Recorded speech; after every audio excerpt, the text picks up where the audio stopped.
Hi, good evening. Welcome to the Barmy Army Isolation Podcast, number 12. Yep, we got to number 12 and we're still going. Big welcome this evening to my guests. And we've stretched a little bit further than Manchester and its environs today. We've gone to the joys of Crawley to welcome Ian. Evening. And we go global and welcome two of my three favourite Norwegians. I'll let them decide which order they come in there. Torrin and Ellen. Hi guys. The Norwegian arm of the Barmy Army. So thanks for joining us. You're competing with Ollie. So, I mean, it's a pretty high standard, I think I've got to say for that one. I'll let you decide, though, which order. Ian, how are you doing? It's been a while since I've seen you here. So how are you doing? Yeah, not too bad. Work keeping busy. So it's, mentally tough, but getting on, otherwise fine. Getting on, doing work, things are still need to be done. So that's keeping mind off things. So it's good. Well, good to see you, and I'm glad that you're doing okay in the main. Norway, Woo! How are we doing? We're good.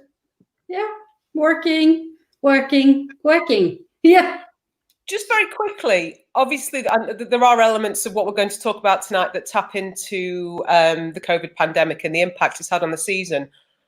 What's the situation in Norway right now, briefly, in terms of the thing that we're all thinking about, a return to what I suppose is normality, but also a return to watching live sports? What's that like for you guys? What's the possibility? The top division for men starts next week, but no spectators, of course. Mm-hmm. The women start 2 weeks after that. Yeah. No spectators. No. Yeah. No spectators. Okay. Is that normal start of the season, though, for the women, or around this time? Because if I'm not mistaken, they're late, aren't they? But this would be when your season would be anyway. Yeah, they're 3 months late. Men and women are 3 months late. Yeah. Okay. I think you're further on in terms of easing your restrictions than we are. So, effectively, what we're going to talk about tonight is bookended by your travel or lack of travel. So we're going to start with pre-season, where we all travelled to see you. And we're unfortunately going to end at a time of the season where you were due to come over and see a couple of games. Fingers crossed that happens again soon. Mm-hmm. Very good evening to Dave, John, Mark, Jake. And also a very big welcome to Jake on Twitter. If anybody wants to follow Jake on Twitter, do it. Jake, it's taken a while, but we're thrilled to have you there. Let's start then. At the beginning of this season with a pre-season trip to Oslo. And our first encounter with Torrin and Ellen. It came at a point where I think, if we're honest, the team weren't quite ready for the competition they had. Certainly in that first match against Vålerenga, evening Fiona. And for me, that was the toughest experience I'd had, I think, of watching a game as a United Women's supporter, because we were so out of it. And I think we came into that on the back of a World Cup where we didn't. There were lots of players out. There were lots of newer players that hadn't settled in yet, and it didn't really bode well for the season. Torrin, Ellen, how did you feel about that match and just the vibe around the team as a whole at that point? Yeah, first we can start with Vålerenga was in the mid of their season. Yes. You have the artificial turf.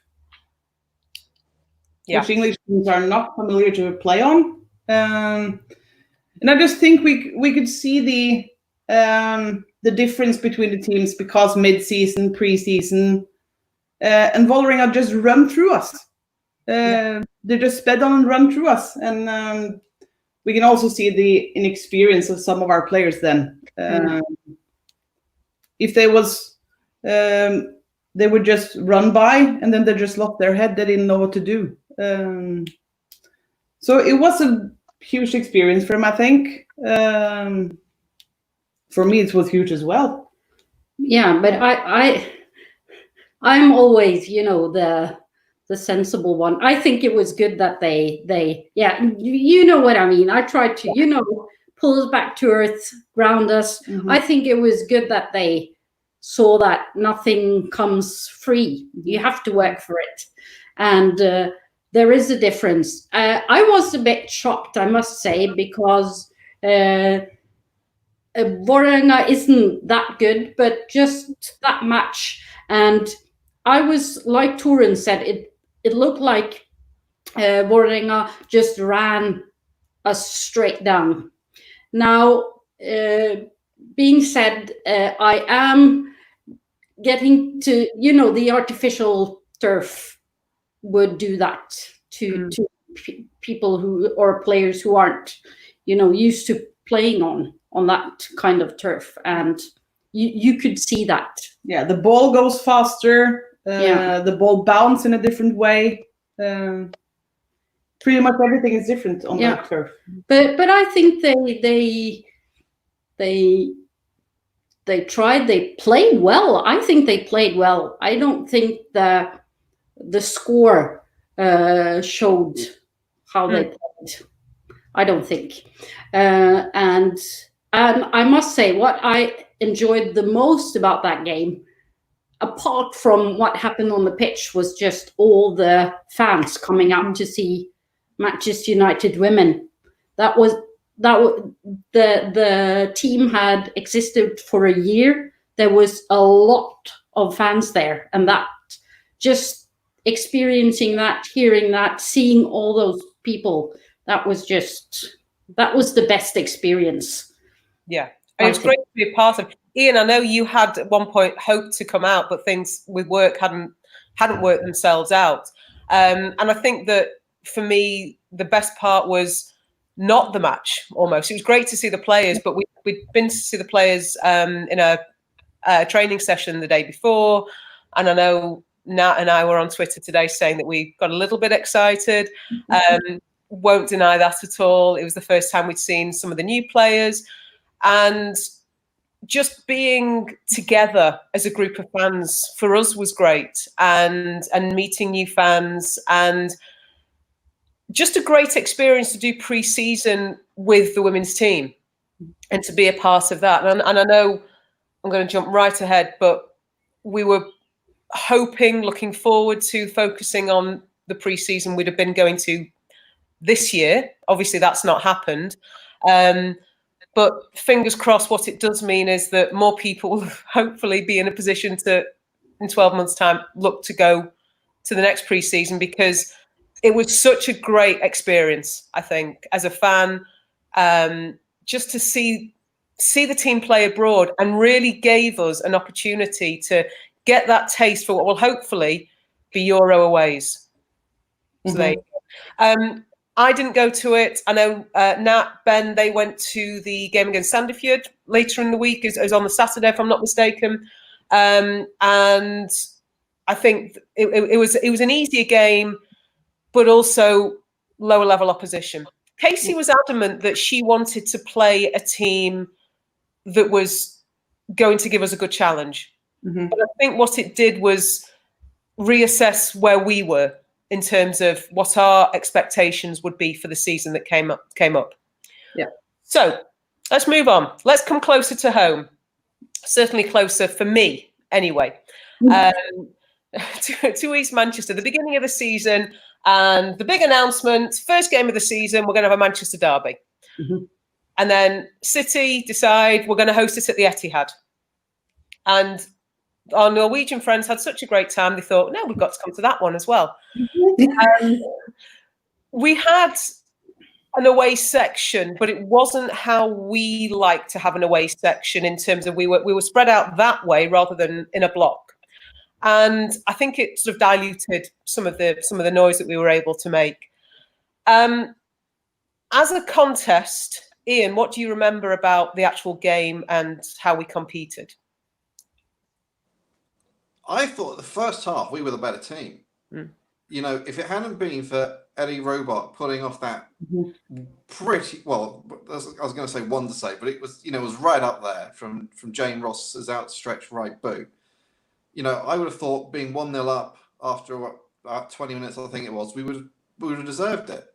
You know, the only time I thought we were struggling is when we started to sit back in the second half. You know, we gave the ball away for them to score, but then for some reason, instead of going for it, we kind of try to sit back, and then we just seemed to invite pressure onto us. So, you know, the first, 45, I thought we were the better team. Second half, you know, Jackie could have nicked a point for us if it hadn't been for the woodwork. So I thought it was an even game. So I know we came out with a 1-0 defeat, but I was actually then thinking, you know, we've competed with one of the best teams in the WSL. So I thought, okay, you know, we had a tough start. So I thought, there's a benchmark for the next game, which obviously was Arsenal. But all in all, I thought, no, positive start, building on it, and see where we go. So I know, losing is obviously never a good thing, but the performance I couldn't fault, especially the effort in the first half. Absolutely. I'm just going to, Fiona said, and I think we'd all agree, one of the best parts about that whole day, not just playing City, was because of the venue, because where we were at, we had the opportunity to all get together beforehand. It's not something we always get at Lee, but we were able to find space. We all met up, and then we could all walk over. So there's a few people saying, Mark saying that he agrees. The velodrome was brilliant. Sue's agreeing. Jake, it was a great opportunity for us to start the season. Ellen, Torren, your memories of that match? Yeah, brilliant.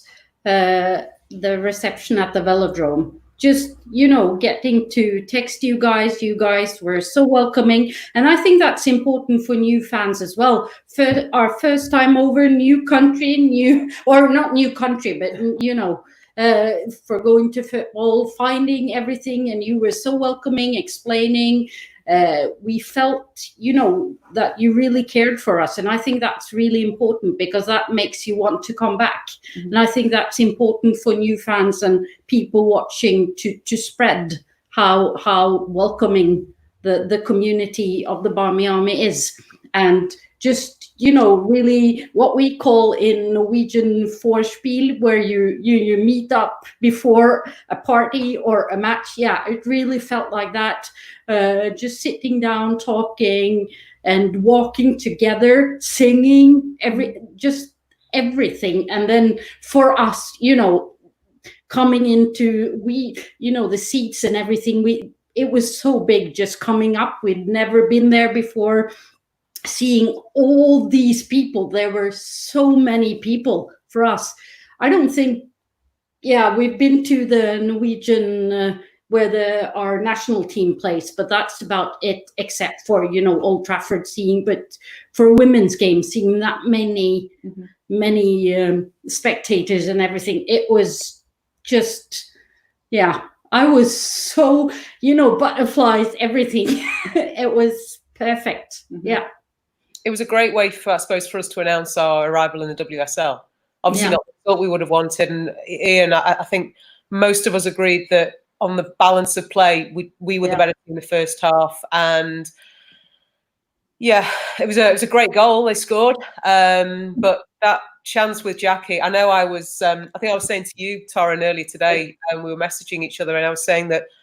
I was on my way back from the toilets. My niece had needed to go to the toilet, and she won't forgive me if I don't. So a big hello to Natasha and Max. They're joining us this evening.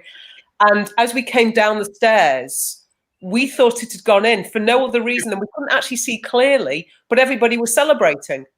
Yeah. And that was such a great moment to be in this crowd, to be in this massive United fans, and to really stick it to City. That's how it felt. And it was such a shame, such a disappointment. And I remember it was the first time that some of the City fans near us piped up.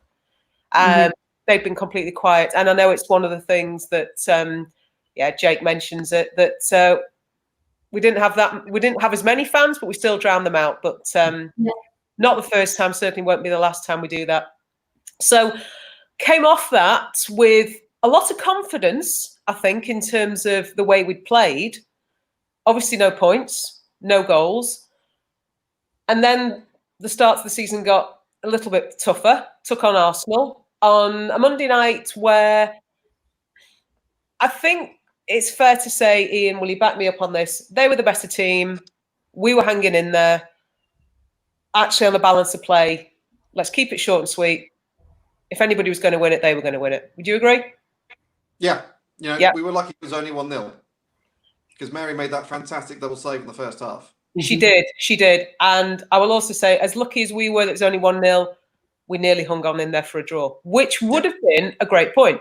So we then come to this game against Liverpool at home. And if you want a game that's going to get the fans excited, if you want a game that's going to have that passion, that doesn't need an introduction. But it came off the back of 2 1-0 defeats, 2 pretty good performances, but no goals, no points. Pressure on for both teams, because I don't think Liverpool had any points at that stage. And it's a game that I think we should have been in control of a lot sooner. We were the better team, but it took a long time for the first goal to go in. Were you guys watching it in Norway? Were you able to see it live? Yeah, we were standing on top of our coffee table here. So, and I think we scored in the. I'm not the stat person, but I think we scored in the 71st minute or something. It took it was like 70. One of our statos will give us the details. Yeah, it was 71st. Yeah, and that goal just gave me the chills. That's when I was standing on top of the coffee table. We screamed, we shouted. Even the neighbor texted us, "What's going on down there?" And she's a Liverpool fan, so I just didn't text her. Maybe you should go and commiserate with her because they won't be playing in the Super League next year. But that was the loudest noise I think I've experienced watching the women play. When that first goal went in, it was a mixture of relief, joy, passion.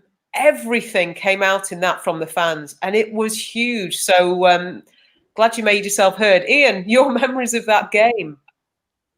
Yeah, we were, obviously there was a little bit, as you said, the Liverpool game doesn't need any build-up because it's always going to be spicy. But what Vicky had said just a few days prior to the game, Vicky Jetson, that stirred some people. Ian, go on. Tell us what she'd said. Give us it in the Précy version if we need. She was basically saying that we were disrespectful, wasn't she? That I know that riled up a fair few people. And then, the atmosphere for that game was probably the best atmosphere we had, all season. It was everybody was hot for it. Yeah, it took a while to get going. Obviously, Lauren's goal didn't come until 20 minutes before the end of the game. And it came from a Liverpool mistake, which is even better, if I'm honest. Yeah. That just categorised Liverpool's season. They gave the ball away. A mistake, really. I think we've got to give, as much as we can say it was a Liverpool mistake, let's give Jess a bit of credit there. I'll always do that. Yes, no, it was. And it was a good finish by Lauren, and then obviously we then get, I think it was Leah that got failed for a penalty in stoppage time, wasn't it, for the second? But when as you said, when that first goal went in, the relief, the ecstasy, I think it probably took me 2 or 3 minutes after the goal going in for me actually to put the Twitter update to say it happened because I was completely out of it. I was lost in the moment, which is not I'll get lost in the moment, but then I'll get quickly onto it. But that one, I was it was it was the first Super League goal. Best person I think could have scored it in Lauren.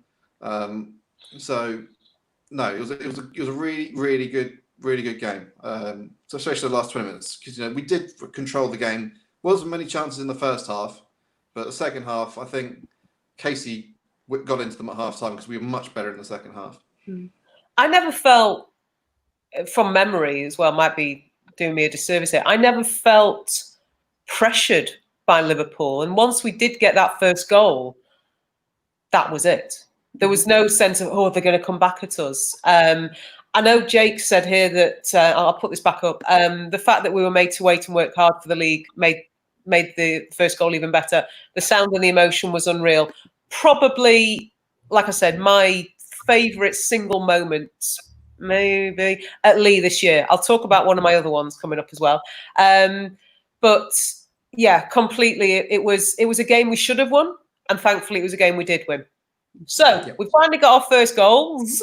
We finally got our first points, and then we go on this run of 5 games, and our form picked up. The next game after that was away at Spurs, and for me, it was one of our best performances. And what always stood out for me with that was that they've got joint managers, Spurs, and I don't know if you got to see any of this game in Norway, but 3-0 flattered Spurs. Ian, were you at the Hive? Yeah. I was there. I thought 3-0 was generous to them. I thought we should have been out of sight way sooner in the game. And their manager one of their managers said, "Oh, it wasn't a fair reflection of the game. It was a tighter game than 3-0. I have no idea what she was watching, but for me, one of our most complete performances.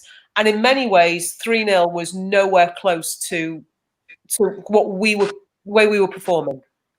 But it showed that we were coming into form, we were playing well, and then we used that momentum because we went on from there to one of my other favourite moments of the season, and one of many people's favourite moments of one of our many contests against City in the Cup.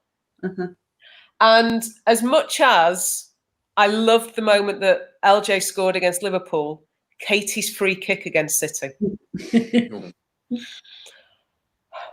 And I'm going to be completely honest with you. And this is me, okay? You can have a go at me for this. My second favourite moment of that game was Kira Walsh being sent off, but that's just me. Oh, that was lovely.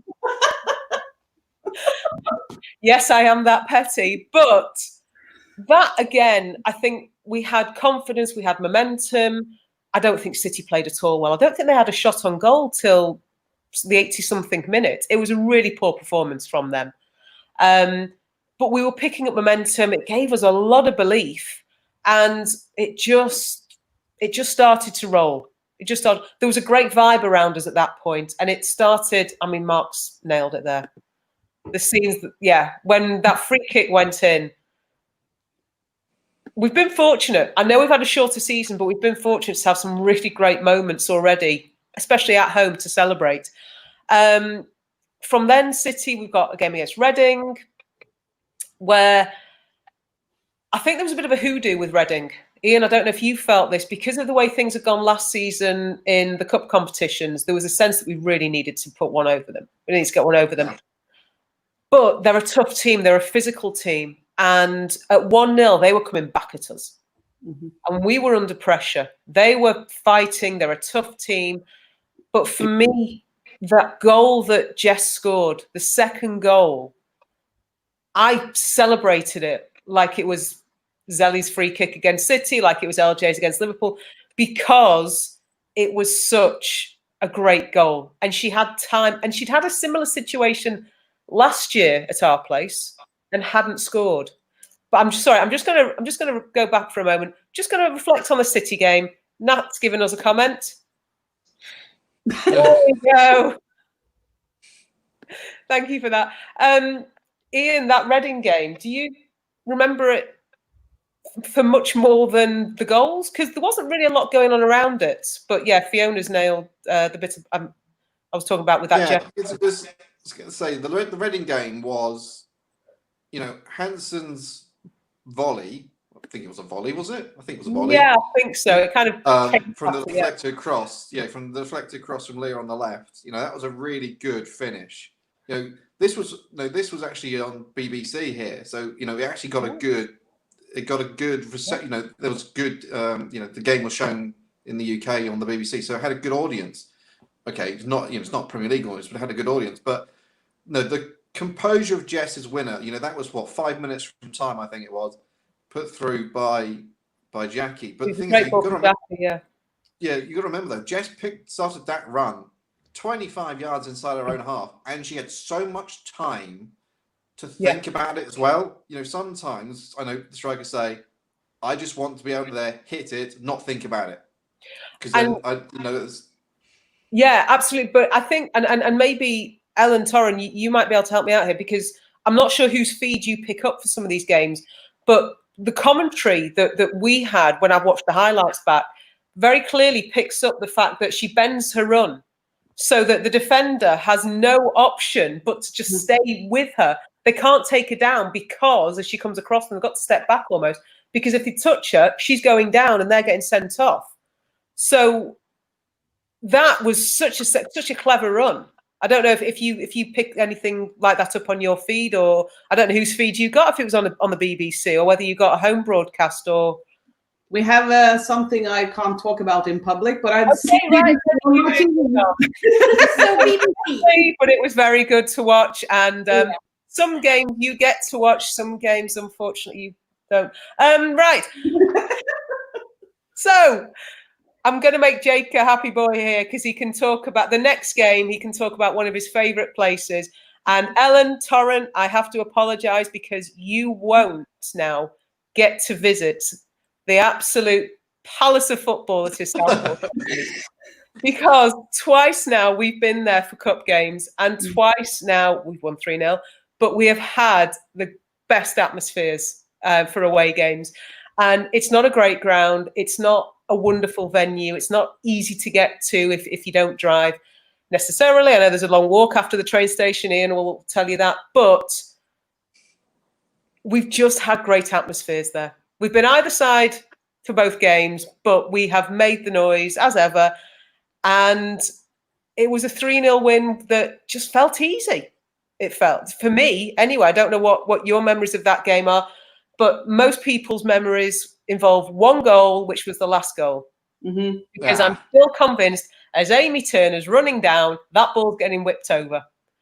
And where that goal came from, and I remember I was stood next to Napi, who drives one of our buses, and it was Napi's birthday that day.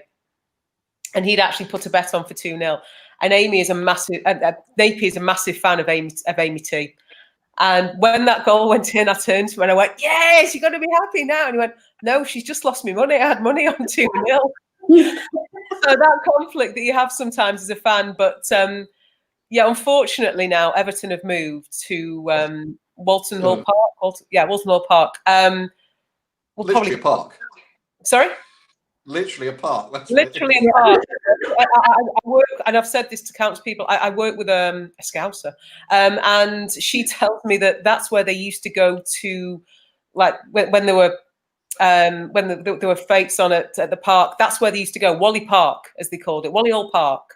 She couldn't believe that that's now been amended somehow to be Everton's new ground. So I think it's not suitable for the purposes. Let's go back to Southport. That's my proposal for the future. And when that happens, Norway, get yourself over, because that is one heck of an occasion. So yeah, Nat said it. Come on. We miss Southport. Jake, stadium holds memories. Fiona's right. We always score 3 against Everton. And yeah, apparently Napi should have, I'm sure he was okay losing money for that one. So off a really good run. And then we come a cropper against Chelsea. I'm going to hold my hands up on this one. I wasn't there. Neither was I. No? And actually, unfortunately, there were other Norwegians there. Yes. But I think if we weren't there, can we forget it happened? No. Okay. No, because someone always asks me about a certain thing. Everybody keeps asking me about the event of that game. So go on, ref. No, I just still can't. But you know, we've had some refereeing decisions this season, and that was another one of them. Can I ask a question? And I might have asked you this already, but I'm going to use the opportunity now. When a referee comes out after a game and says, "I got it wrong," is that brave or foolish? Foolish. I agree with Ian. That makes sense. I think it's foolish. Yeah, but I can also see why some people say brave. Sorry, Ian, carry on. No, it's foolish. You know, at the end of the day, what I was told from the guys who went down there, because obviously I was in the office. I watched the game on my iPad, but I couldn't believe it was a penalty at the time. You know, when the referee comes out and the guys get told by players after game he's come into the dressing room and apologised, that is one thing I was always told never to do. Right. You know, in the end of the day, when a referee goes out to referee a game, they do not go out to make mistakes. You know, they want to go out there and be completely unbiased, referee the game, try and keep it as open as possible, and hope mistakes don't creep in or a mistake changes the outcome of a game. You know, that referee wasn't meant to be in charge of that game. True. Yeah. That was the third official that had been appointed to that game. He's also, dare I say, and I when I saw his name, it did trigger a memory because Mr. Packman was the referee of the very first Charlton game.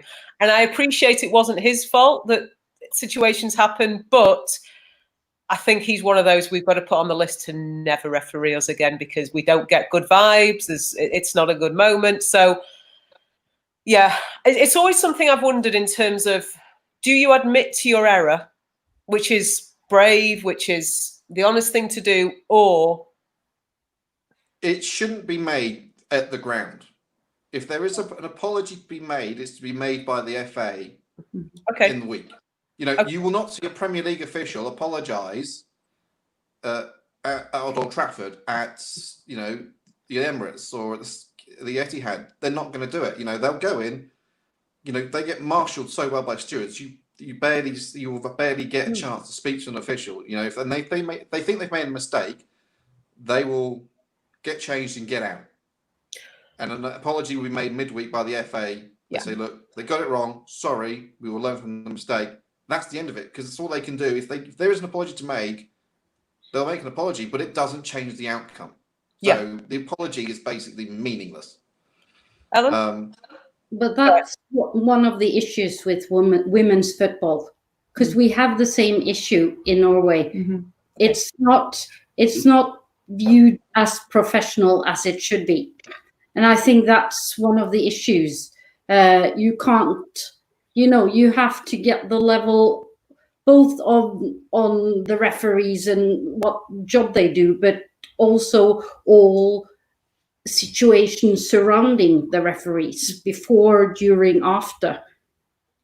You know, imagine a Premier League game having to change referees 3 times before they decided on a referee. That would, you know, people would write newspapers up and down. And I think that's, you know, one of the issues that I really, really hope the women's football all over the world getting so much attention now. They really have to, you know, the referees have to get better. Yeah. And we can't, and I hate to say this, but we can't use women referees if they can't, you know, if they can't get the education, the follow-ups, the, you know, all the things surrounding that. They need the professional atmosphere around them, just as the other guy, or as the men's do. The male referees do. We have two refs in Norway, women, who also referee men's games. They're really good, but we have 2, and the rest is crap. It's a universal problem. I think it's not the referee's fault or the referee's issues. It's like you say, Ian, because I think I disagree with you. I think it's brave to actually admit doing something wrong, but I do not agree about the way they said that they did something wrong. I think that should be handled more professionally. Yeah. You don't walk into a wardrobe or a changing room and say, oh, sorry, you know, messed it up. Never happened again. There has to be some, sort of professional dishes, and I don't know, something. Yeah. Well, hopefully when Ian takes over the refereeing standards, then we'll be absolutely fine with that. Just a couple of quick comments. I know Jake's highlighted that penalty decision, but we'll come on. Probably we can't not. Oh no, we've still got another referee. But, yeah, maybe we'll have run short on time by then. Stupid by the ref, but Millie shouldn't have made that challenge. I mean, obviously, Norway would have been, as a country, would have been happy because you had a win from that game. A few of your players on the winning side, but from a United perspective, it kind of derailed us a little bit. No, okay, don't care for anybody else. Good, nope. Good. The country. Not Marmield anyway. Not Marmield. Well, yeah. Marmield had the hoodoo over us, didn't she? So we came out of that with. Possibly could have had a bit of low morale, but we had a cup game against Leicester at home shortly after that. It's always going to be an opportunity for you to get goals, get some confidence, and 11-1 later, thank you very much. We go into a game against Brighton, score 4 goals at home for the first time in the season, and again, momentum's picking up, everything's going well, and then we go to West Ham. Oh. Well, I have to say, as a fan, that is probably on a par. That's the closest I've had in terms of feeling uncomfortable at a game, probably as close to the Vålerenga game, because it was a game for different reasons, but our game management was poor. We should have been holding on better. We should have put them to bed sooner. There were silly tackles. There were silly free kicks given away. It just felt like we hadn't learned. Last year, we came away from that Reading game at their place. And the one criticism we all had was our game management was poor. Twice we were ahead, and within a minute, I think both times, 2 minutes the second time, they'd equalised. And then, obviously, last minute, they win.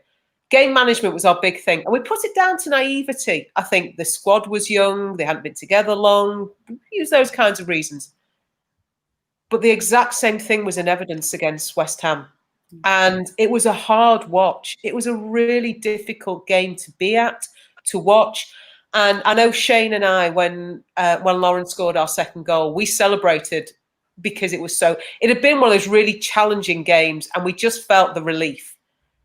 And then we threw it away. And it just felt like we threw it away. Was there a legal feed for that game in Norway, perhaps? No. I haven't even been able to see the highlights because I couldn't find them anywhere. What's interesting is West Ham have put it on their Twitter account, I think, today. I know. Oh, yeah. Final or something. But what they seem to have forgotten, obviously beating United is always everyone's cup final. What they seem to have forgotten is that we actually scored, because I saw it come through, and the very first goal they show is theirs. And I'm thinking, hang on, we were 1-0 up in that game. Ian, any comments, or do we just gloss over it and move on? Do you know what? It was a good start, in that game. Yeah, I think we scored within the first couple of minutes, wasn't it? I think Jane Ross. Come on, Jake. I'm waiting for Jake to tell me that Jane Ross was all over Kirsty. So it was a really good start, but I remember, because I had to leave early because I was flying out that night off to Germany because I was going off to the Christmas markets. So I was heading out to the exit just after they scored from that free kick, and the feeling I had was walking out. I just felt really depressed. Is not the word. I just felt really down. I just thought, this is a game we should have won if we'd controlled it better. But but then I thought to myself, well, okay, we got another, we had Everton coming up after that. I thought, bounce back against Everton. We don't like Everton because obviously what happened with Willie. There's ammunition there to build on. So I just thought they'll forget about it and build it in. It was one of the toughest journeys home, I seem to remember. The bus journey home there was just a lack of energy. it was such a disappointment. Like I said, I think that's been the hardest in this country. I felt it was the hardest game coming away from. And it just sapped the energy, because it was a game at that point, we really wanted to cement ourselves in fourth, and it was a great opportunity. We were ahead twice. We just let it go, and it was poor. But Sue makes a point here. I think they identified a weakness of Mary on high balls. That now comes into the next game, which was Everton at home, where again, we played Everton and scored 3 goals, but conceded early on. And I know that conversation with Mary in the high balls maybe also taps into the Everton game that was effectively the last game of the season. I've questioned whether, and I've used the West Ham game as ammunition in this one, had we not come straight back, because we equalised pretty much straight away in that Everton game. Yeah. Had we not equalised straight away, I'm not sure we do well when we're behind. So it's my thing, and I've noticed it, that sometimes when we've conceded, our heads have gone, our heads have dropped. We look at City. Okay, I think we were the better team in the first half, but once the goal went in, we didn't really. I don't think we offered that as much. Arsenal was too late anyway. Chelsea, okay, yeah, we maybe last 5 minutes. I know Tooney had a chance, but when we've conceded, the West Ham game was a case in point. Our heads just drop. I think we were fortunate against Everton. I don't think Everton. I think we're still a level above them, or we have been this season, but it was a first half where I think we got lucky equalising straight away. We got the second before 10 minutes were on the clock, and that was the game done. It wasn't an end-to-end game. They came back at us in the second half, but it was a bit of a non-event. But it did give us a bit of a boost in terms of we'd struggled against West Ham. We wanted to cement fourth place, and here we were against Everton, putting them to the sword. And it was a crucial 3 points at that stage, I seem to remember. Confidence was building again from that. And we were coming into the Christmas break. So we come away from the Everton game and go to what was supposed to be a Birmingham doubleheader. So we played Birmingham on the Wednesday night, I think it was, in the cup. Relatively comfortable 3-1 win. A game where neither team were at full strength. And then the Sunday game didn't happen. The league game didn't happen. That was going to be our last game before the Christmas break. So we've then gone that Wednesday night cup game right the way through with a longer Christmas break. Casey's spoken about the timing of, did she bring the players back too soon? Did she bring them back too late? Because that Bristol game that came straight after it, we were nowhere. That is one of the worst performances we've ever put in. It was horrible to be at. It was horrible to watch. Frustrating, I think, for me, because we just couldn't string things together. Did we get to see that one, Norway? Yeah, we did, unfortunately. And you're right, Deborah. The thing is that every time we tried to make something out of our offensive play, we just got nicked off. And we couldn't think of something new to do either. So I think it's a combination of lack of match training, maybe, and game management as well in that game. Because we didn't have a counter-strike for their defensive work. We've actually talked about this, because this is the issue with our team here in Norway as well. Playing the same game over and over, not being able to, when you see a game going a certain way, you have to be able to turn it around, change it up, do some really, the management has to step in and say, listen, this doesn't work. We have to do something else. And that's, I think that comes later, but that's what I see from all those 3 games. It's But then again, I think Casey learned from it, because I see a change. Well, that's my opinion, but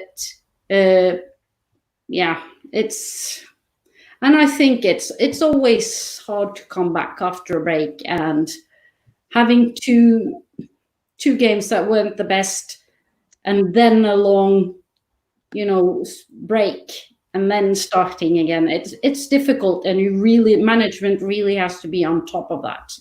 And yeah, I know that's one criticism we've often had of the team. And Mark kind of picks up on it here, that we seem to play the same team, the same formation every game. Yeah. When perhaps against Bristol, we didn't need to. Ian, you blocked that one out of your mind like Jake, or are the memories still clear? Yeah, Bristol is a game I blocked out. Yeah. You know what, the next game we did, I don't really remember it that well either. Well, the first 2 games back were poor. Well, the second game never happened. And that's a point I want to come on to as well, because I have an issue with the number of international breaks. I think they break up the season too much. You lose momentum as a fan. And I think that when you're trying to grow the game and trying to get more people to watch, when fans who perhaps don't know the fixture list, don't have a season ticket, so they don't get one of these with their season ticket, they don't know when the next game is supposed to be. The international breaks can make people lose interest. So that's one issue. But then we've had games postponed this season. Yeah. And bearing in mind that we've had games postponed in the Super League that we didn't have postponed, apart from the Charlton game, correct me if I'm wrong here, Ian, we never had a game postponed last season in the Championship, supposedly a lower level. Am I right there, Ian? Come on, ref. No. Okay, good. No. So we've supposedly stepped up a level, but Solihull Moors wasn't usable for Birmingham's game. Tranmere was appalling. The game against Chelsea, different reasons. We had horrendous storms here in February, and there were safety issues there. But again, what they do is they break up the season, and if you've got momentum going on, it shuts that down. And as a team, that's got to be challenging. Yeah, okay. I knew they'd pull me up on it. Leicester away. There you go. Oh, yeah, because of the accident. I knew somebody would take great joy in proving me wrong. Thank you. But that again, though, isn't about a ground. No, that was completely different. With facilities, Leicester was something else going on. Sorry, Ellen, did you want to come in? No, I agree, because I think that's, for us Norwegians, we're shocked that games are postponed because the pitches are so bad in the Super League. I have to say, I have to be honest here, because one thing is the storms, the wind, the rain, and the helicopter crash. But when we heard that the games, because it rained so much, the pitch was so wet. I can't, This is England. You're used to it, yes. And I mean, it rained in Norway quite a lot on the Norwegian coast as well. North of Norway, we have snow, we have, everything. So that, and I think that, not having a backup, I think that's, and Paul, what we would have been left with is a situation of, okay, it's not come to pass for obvious reasons, but Birmingham and Liverpool, and okay, no one's going to cry for them at this point, I know, would have been left with a backlog and having to throw a lot of games together very quickly. And I know Vicky Jepson's come out and said, well, we wanted to finish our fixtures, but actually United, and again, Mark, Dave, prove me right on this one. 91-92 season, when we lost out to Leeds, one of the reasons, supposedly, if I remember correctly, and Mark's older than me, so he'll remember better, was that we had too many games too close together. We had this backlog, and we were dropping points where perhaps if those games had been spaced out. So as much as Vicky's saying, "Oh, we'd have played these games, we'd have had a ground that was suitable." So, yeah, there are other issues. Just having those games to play would have caused other issues for those teams anyway. Okay,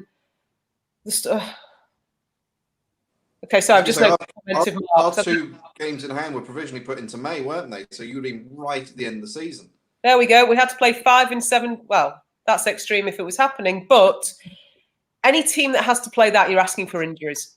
Mhm. But that breaks up your momentum. That breaks up as a fan. I think you lose interest as well sometimes. If you're a casual fan who could become a more interested fan, having all of those breaks, and certainly it's something next year, I hope. Obviously, Liverpool aren't going to be in the Super League, but hopefully it's something that we can focus on. Those clubs can get something improved with those grounds because... Yeah, they have to. Sorry, but yeah. So I was going to say... Go on, Ian. Sorry. No, I was just going to say, looking at the pitches that are going to be used next season, you know, I don't think there's ever been a game called off at Boreham Woods because that's a really good surface. Kings Meadows normally well looked after. Reading will be at the Majeski, so that's going to be well looked after. Villa at the Bescot, aren't they?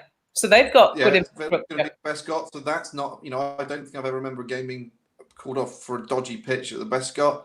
So I think the only real dodgy pitches left in the WL6 season are Rush Green, because that's a training ground.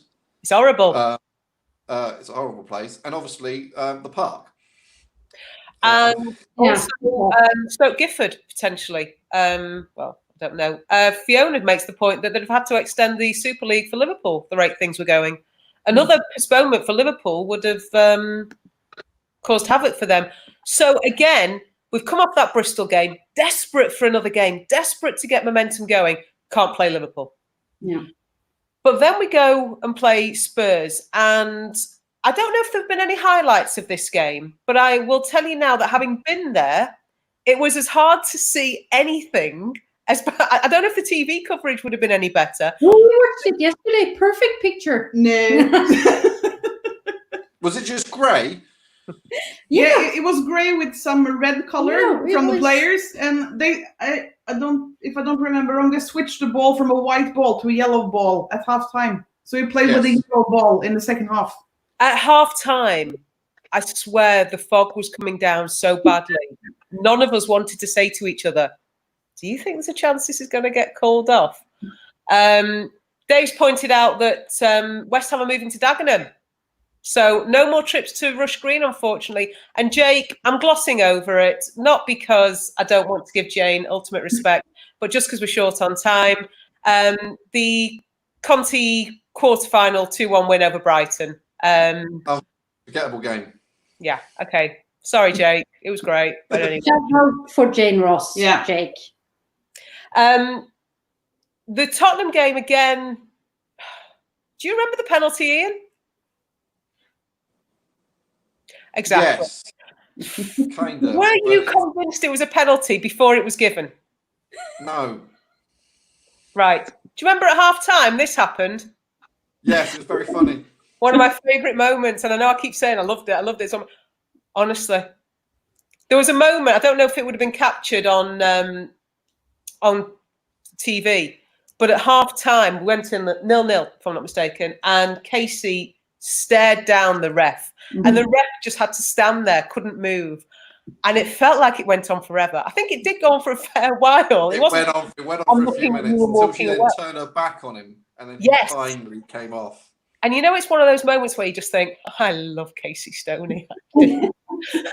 So we then got awarded the dodgiest of dodgy penalties, I thought. Looking back, I can see where the foul was. But at the time, if you watch the players, very few of them are actually appealing for anything. Mm-hmm. So, not the clearest. I know we've criticised some refereeing decisions, but we obviously, that was another good win, good for momentum, kept us where we were in the league, and things start to pick up again, and we're feeling good. I'm not going to talk about playing City yet again because I've got nothing to say other than the ball went in, Abby scored. So as far as I'm concerned, we're still in the FA Cup. Don't know when the next game is, but nobody knows. But we then go to Reading. Go on, Ian. We're going to forget Chelsea, are we? Sorry? Going to miss the Cockney game against Chelsea. Yeah, no, we did again. Just jump over it. Yeah. You asked me to gloss over it. So, yeah. Yeah. The FA put out that tweet beginning of the week, end of last week, about refereeing standards in the WSL this season. And I went on a little rant. Yep.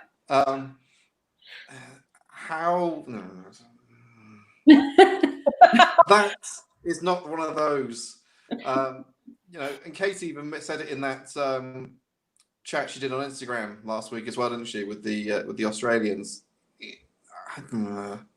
Yeah. Referee, that's now supposedly an international level referee. So, yeah. How? If we see her next season, she's going to be reminded that every time someone heads the ball, someone's going to shout handball all game. I have to say, and feel free to pile in on me at this point. People make mistakes. People make mistakes in the workplace.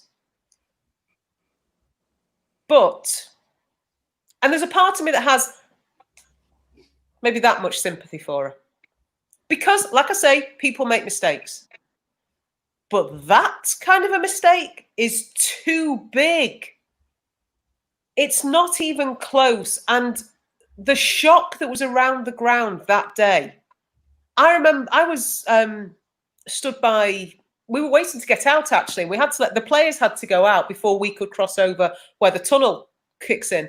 So we were waiting for the team to go off. And Casey was signing a couple of books for kids. And someone said to her about the refereeing decision. And she said something along the lines of, I'd give my salary to get a decent ref. And I know that there was anger and frustration and everything that we were feeling at the time. But when you've got a manager saying that, and you've got someone who's played in this game for as many years as she has, to know that's the level they're working at, that is so demoralizing for players and for fans. Mm-hmm. And I mean, Jake says it here, much as we've said, it makes a mockery, because what stood out for me was that goal was on the BBC main sports page as, oh my God, have you seen this? One of those moments. How bad was this refereeing decision? So the only moment that casual observers of sport would have seen of the women's game that weekend was that moment. Mm-hmm. What impression does that give?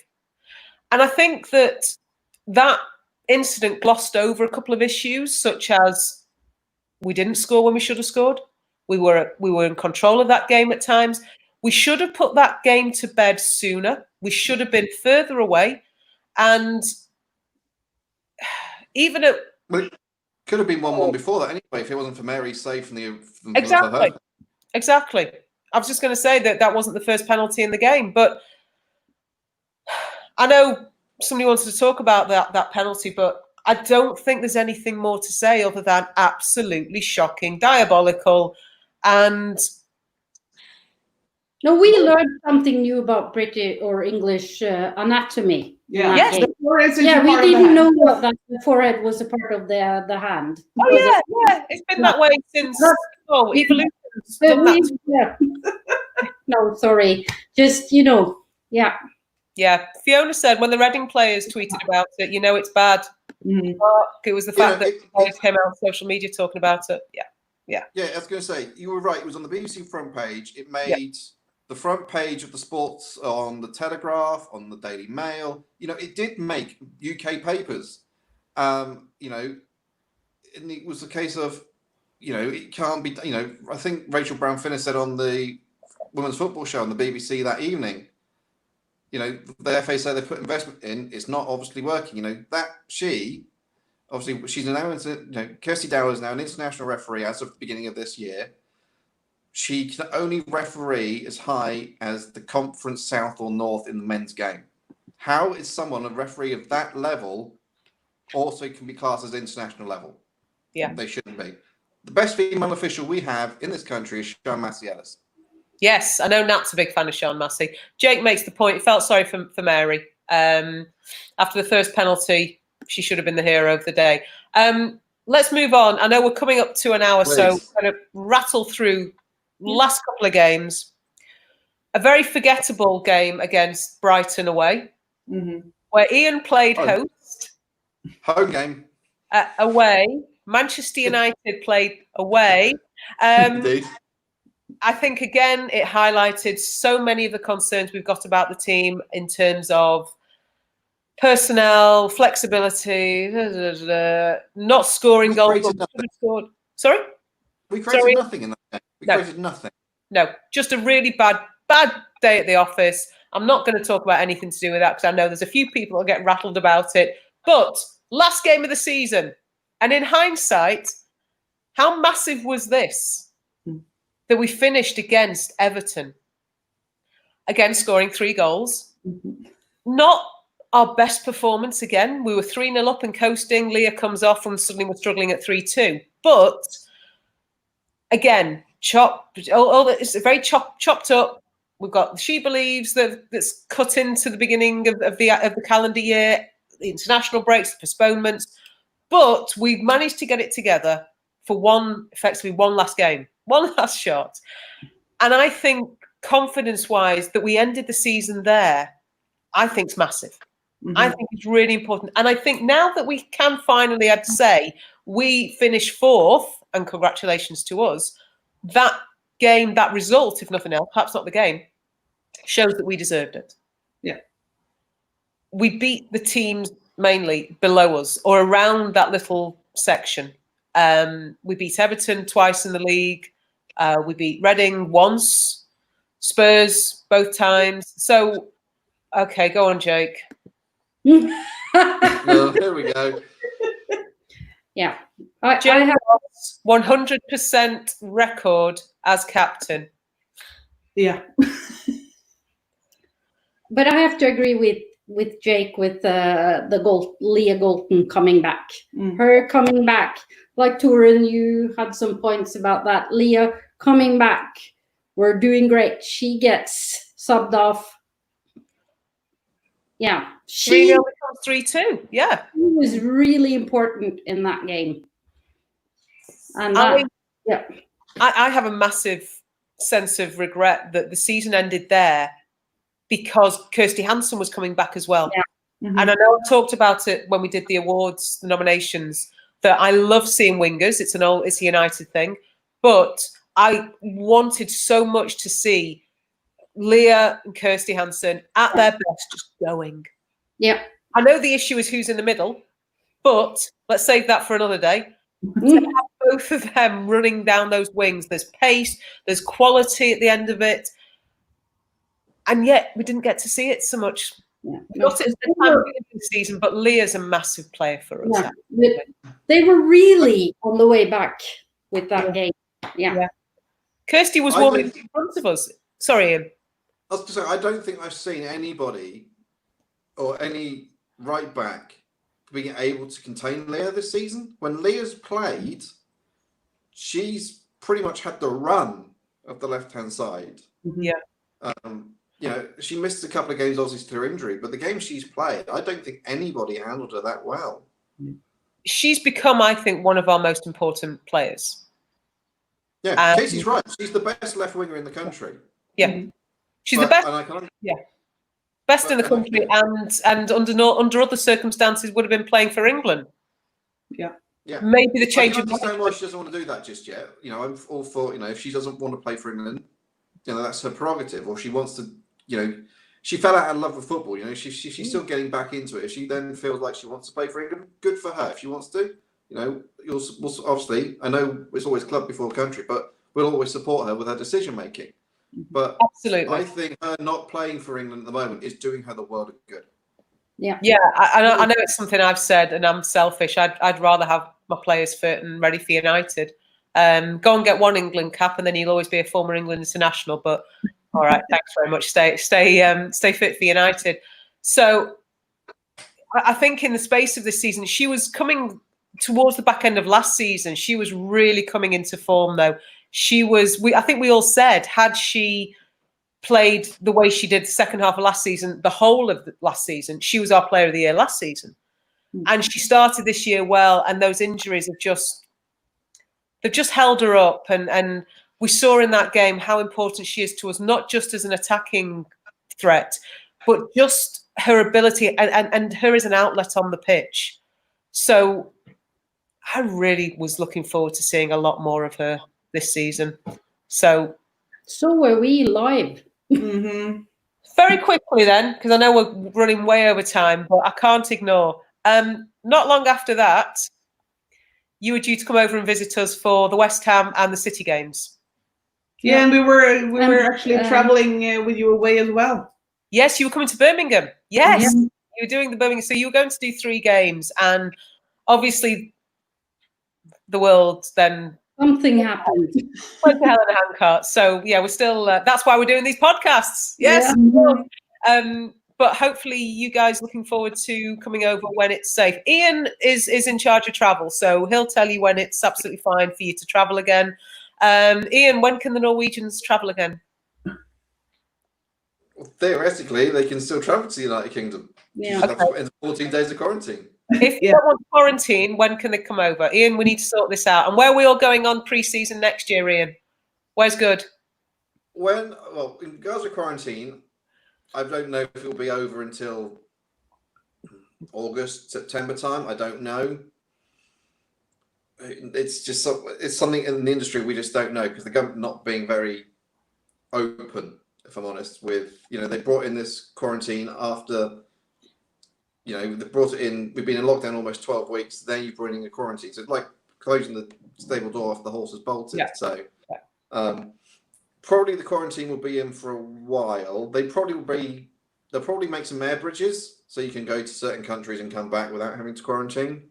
Okay, can you just propose that Norway is one of those countries, because there's a table of things. Norway would be, because Norway have been, Norway are one of the lowest cases counts in Europe, so Norway would easily be on that list. Right. We've actually cut down to 10 days quarantine, and now after the 15th of June, something, we can travel to Denmark. Except for Copenhagen, but we have to have. You have to travel to Denmark, though. Yeah, no, but just to just to say it is opening. It is. There's hope. There's light at the end of the tunnel. Mm-hmm. But what they've done is you can travel, but not Copenhagen. I think that might be the issue, that you can travel certain, like you say, in certain places, certain countries. They're opening more and more. So fingers crossed that we don't need to bother anybody too much longer with these isolation podcasts, because we're all going to get to normal at some stage. We'll all be able to go to games, but more importantly, you guys are going to be able to come over and visit us and join us at Wings one night and have a good old laugh. And we've actually decided to come over as soon as we can, either seeing football or not, just to see you guys, just so that so everybody has to, we have to have a big meetup then. Definitely. So whenever we've got those dates, everybody everybody is, Norway is coming to you. Norway's calling. Absolutely. Honestly, that I really, really love to hear that, because we were looking forward to seeing you in March. So hopefully we'll get to see the Norwegian branch of the Barmy Army, and sooner rather than later. Going to ask you one final question while we finish this off. We've talked about the season. I want you to give me one comment, whether it's your favourite moment, your favourite player, your favourite match, just one thing that stands out for you and puts a smile on your face from the season. Ian, I'm going to stick you on the spot first. Leah Galton. Okay. I think there's enough said there. Go on. Yeah. Yeah. Okay. Norway? For me, City. Sorry. Game against City, coming into Etihad, the atmosphere. Yeah. Mind-blowing, have to say. And Ian took my girl. Yeah. I know. Leah Galton is a standout for me as well. She's been our best player, I think. Nifeli Ladd was awarded the Player of the Year. Leah Golden for me, top notch. Yeah, I think they were the two that were pretty much competing for it. And so Millie. Don't forget Millie. There's a lot of love, but Millie was just at her level. And her level is almost just a standard. She, how do I put this? Whereas Leah's gone up. Yeah. And Millie was new and she's taken us up. Millie's just constantly there. And that's the problem. You don't always notice when something's so constantly brilliant. That's my line on Millie. But thank you very much. I know we've run way over time, but I've enjoyed this. We could have carried on, I feel, but thank you very much for joining us, for joining me. Thank you to everybody who's joined us at some stage during the evening, watching us, for all the comments. Ian, enjoy the lovely environs of Crawley. Torrent, Ellen, I want to see you soon. Hopefully we'll get to see you properly soon. And to everybody else, just to remind you, the Sunday socials on Skype, if anybody wants to join us. I know everybody here has at some point joined us on a Sunday social. Just DM us on Twitter and we'll send you the link. And I don't know who's with you next week. It might be me again. I don't know what we're discussing. Maybe we'll be discussing some departures, some incomings. Who knows? But yeah, look forward to that and I'll see you again then. Thank you. Good night. Bye. Bye.